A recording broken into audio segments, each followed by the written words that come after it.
আমি এখন আছি কলকাতার সবথেকে বড় এবং পুরনো মসজিদের সামনে।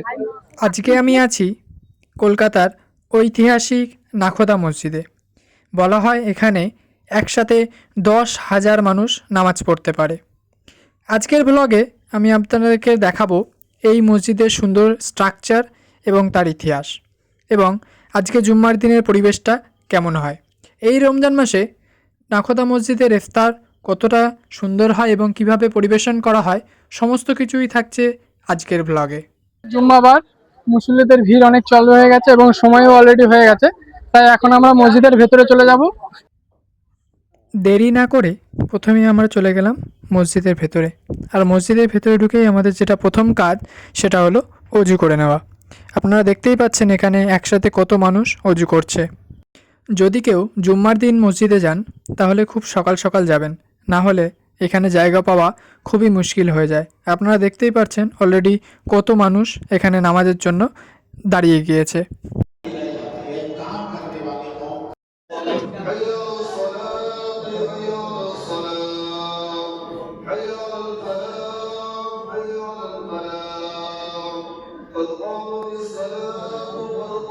আলহামদুলিল্লাহ, নামাজ শেষ। আপনারা এই ভিড় দেখে মোটামুটি আন্দাজ করতে পারছেন এখানে কত মানুষ হতে পারে। আসসালামু আলাইকুম, আমি নঈম, আর আপনারা দেখছেন explore with Naeem Gazi YouTube channel থেকে। এই নাখোদা মসজিদটি কলকাতার বড়বাজার এলাকার চিতপুরে অবস্থিত। সহজভাবে বলতে হলে আমার এই ডান দিকে আছে রবীন্দ্র সরণি, আর বাঁ হাতে যেটা দেখতে পাচ্ছেন জাকারিয়া স্ট্রিট।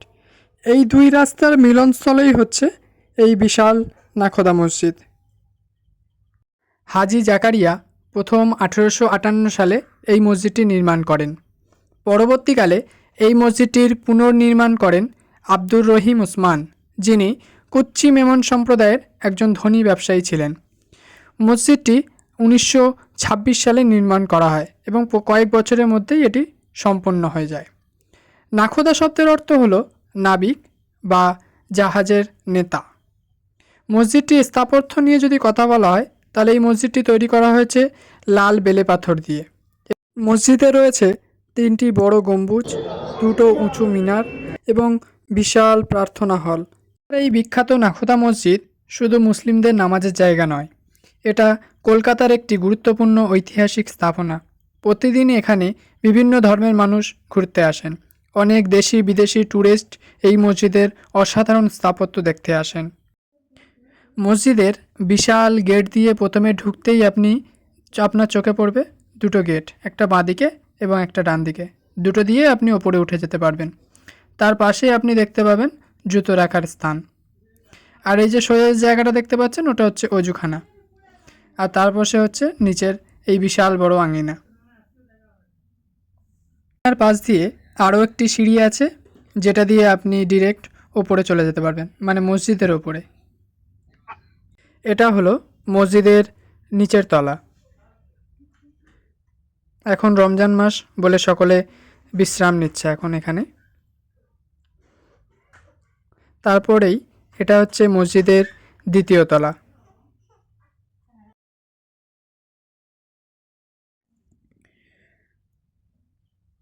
এই যে মসজিদের এই যে জায়গাটা দেখতে পাচ্ছেন, এখানেই মূলত দাঁড়িয়ে ইমাম সাহেব নামাজ পড়ান। আসরের নামাজের সময় হয়ে গেছে, আমরা আসরের নামাজ পড়ব। তারপরেই আপনাদেরকে নাখোদা মসজিদের ইফতারের আয়োজন কিভাবে হয় সমস্ত কিছু আপনাদেরকে দেখাবো। আপনারা যারা নাখোদা মসজিদে এসে ইফতার করার চিন্তাভাবনা করবেন তারা কিন্তু খুব শীঘ্রই চলে আসবেন, মানে আসরের নামাজের আগে এখানে এসে উপস্থিত হবেন। কারণ এখানে এত মানুষ একসাথে ইফতার করে যে আপনার জায়গা পাওয়া খুবই মুশকিল হয়ে যায় এখানে। নামাজ শেষ হওয়ার সাথে সাথেই লোকজন সেখানেই ইফতারের জন্য বসে যায়। কারণ আপনি যদি তাড়াতাড়ি না বসেন পরে আপনার আর জায়গা পাওয়া খুবই মুশকিল হবে, কারণ তখন আর আপনি নাখোদা মসজিদের ভেতরে ইফতার করতে পারবেন না। তখন আপনাকে ওই বাইরে যে জাকারি স্ট্রিটে যে রাস্তায় যে ইফতারগুলো পাওয়া যায় দোকানগুলোতে, সেখান থেকে আপনাকে ইফতার করতে হবে। আপনি মোটামুটি দেখতেই পাচ্ছেন আসরের নামাজের পরেই কত মানুষ একসাথে বসে গেছে এখানে। একটা কথা বলে রাখি, এখানে কিন্তু ইফতারের ব্যাপারটা কিন্তু একটু আলাদা রকম, মানে সবার প্লেটে যে সমান জিনিস যাবে এমনটা কিন্তু নয়। কারণটা হলো এখানে কিছু কিছু মানুষ আসে যারা 100 কি 150 কি 200 প্লেট নিয়ে আসে, তারা তাদের মতো বিলি করে দেয়।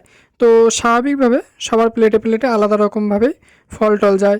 কেউ দেখা গেল 200টা পানি নিয়ে এলো, শুধু পানিগুলোই বিতরণ করে চলে যায়। তো ওই জন্য অনেক সময় একটার জায়গায় 2টো পানির বোতলও চলে আসে। তারপরে এলো কলা এবং তারপরে এসছে ডিমের চপ। মোটামুটি এইভাবেই এখানে বিতরণ করা হয়। তার পাশেই আরেক জায়গায় দেওয়া হচ্ছিল রুহ আফজা শরবত। বিষয়টা দেখতে একটু হাস্যকর হলেও এইভাবেই এখানে দেওয়া হয়। তারপরেই সময় হয়ে গেছিল ইফতারের।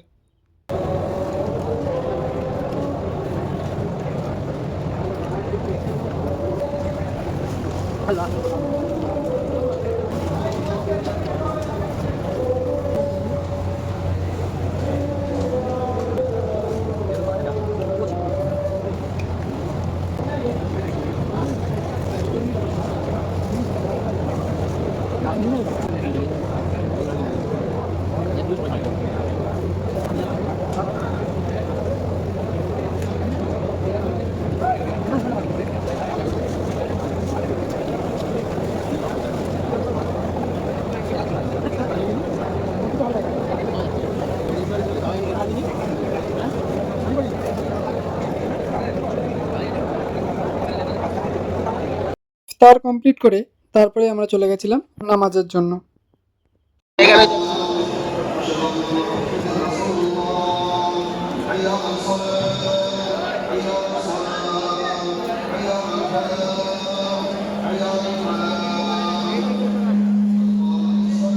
এই ছিল নাখোদা মসজিদের পুরো ইফতারের মুহূর্ত। এটা আমার বেসিক্যালি প্রথমবারই নাখোদা মসজিদে আসা এবং ইফতার করা। এর আগে আপনি কখনো নাখোদা মসজিদে এসেছেন বা ইফতার করেছেন কিনা অবশ্যই জানাবেন। তারপরেই মসজিদের কর্মচারীরা ব্যস্ত হয়ে যায় মসজিদ পরিষ্কারের কাজে, আর মানুষজন বেরিয়ে পড়ে সেই সামনে যে জাকারিয়া স্ট্রিট সেটা উপভোগ করার জন্য। নাখোদা মসজিদের ওপর থেকে জাকারিয়া স্ট্রিটটা কেমন দেখায় চলুন আপনাদেরকে একবার দেখাই। ইফতার করার পরে আপনারাও ঘুরে দেখবেন এই জাকারিয়া স্ট্রিট, আর যে সুন্দর সুন্দর খাবার দাবার আছে সেগুলোও খেয়ে দেখবেন। এই ছিল কলকাতার ঐতিহাসিক নাখোদা মসজিদ।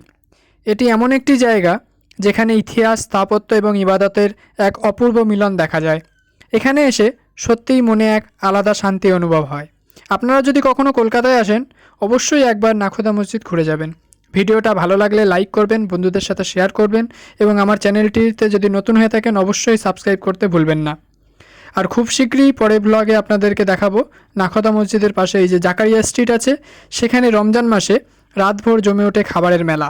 সেখানে থাকছে হালিম, কাবাব, ফিরনি, আরও অনেক সুস্বাদু ইফতারের খাবার। সেই অসাধারণ খাবারের দুনিয়া আপনাদের দেখাবো পরের ব্লগে। ততক্ষণ ভালো থাকবেন, সুস্থ থাকবেন। আল্লাহ হাফেজ। দেখা হচ্ছে পরের ব্লগে।